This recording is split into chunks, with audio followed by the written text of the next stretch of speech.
Hi, hello. Welcome back to my ASMR channel. Today is the first time I'm going to actually be recording in the afternoon, so please pardon whatever background noise you hear. You might hear some people talking, or you might hear vehicles moving. I'm so sorry for whatever noise you would hear.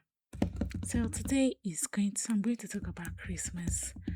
Christmas, everybody knows Christmas as a day where everywhere is sparkling, people are buying things, some things they can't afford. Some people are eating jollof rice, fried rice, like us in Nigeria. We are eating jollof rice that we didn't cook, eating chicken and all that. But people keep on forgetting what Christmas is really all about. It didn't start all fancy. It started 2000 years back, or over 2000 years back, in a manger. A manger is basically where people keep animals like goats and the rest. So you would see the story of the birth of Jesus Christ in Matthew 1 and in Matthew 2. And also you see in Luke 1 and Luke 2.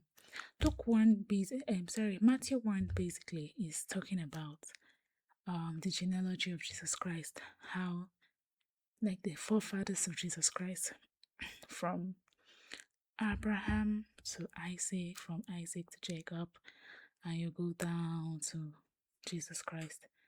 So Matthew 2 is talking about the wise men. The wise men coming to see the king. They were being led by a star. That star basically was one.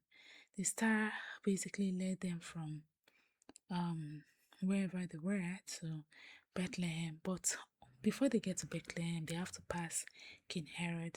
When they got to King Herod, they excitedly told King Herod, "Oh, there is a king, a new king, the kings of all kings." King Herod, in his normal human nature, was jealous. It is right. Well, let me not say right. It is human to envy, especially when you hear somebody's about to take your place. So King Herod told the three wise men, that when they get to wherever they're going to, they should alert him. But King Herod had another plan in mind. He wanted to kill baby Jesus. But we thank God. Anyways, so from the beginning, Jesus Christ had a humble beginning. His father was a carpenter, somebody used that had dust, sawdust in his beards, and they didn't have money. They were moving from place to place. They had to use a donkey to go from where they were to Bethlehem. So it was quite stressful. And when the angel of God lets Joseph know, and the three wise men know that, oh, King Herod had like a kind of evil plan, they hid for a while. Then when they found out that, okay, King Herod is no more alive, they went back to Nazareth. They returned back to Nazareth. So let me go to Luke 1 and Luke 2. Luke 1 is basically saying the visitation of visitation of Mary to Elizabeth. Elizabeth is, would I say, like the cousin sort of Mary, and Elizabeth at that point was pregnant with John the Baptist. And John the Baptist, you know who John the Baptist is in the Bible, is literally like a spokesman for Jesus Christ. I think that's the best way I can describe him. He was one preaching. He stayed in the wilderness talking about Jesus Christ. People even thought he was the Jesus Christ, but he kept on saying, no, he's not the one that will come.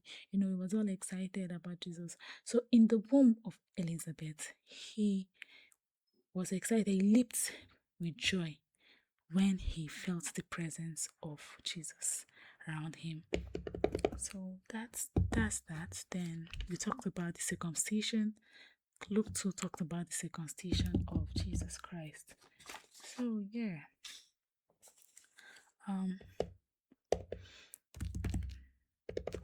So, I want to talk a bit about the humble beginnings.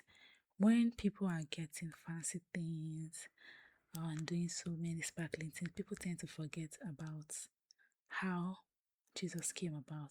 Jesus was never rich. A whole king of kings was born in a manger where goats were smelling there.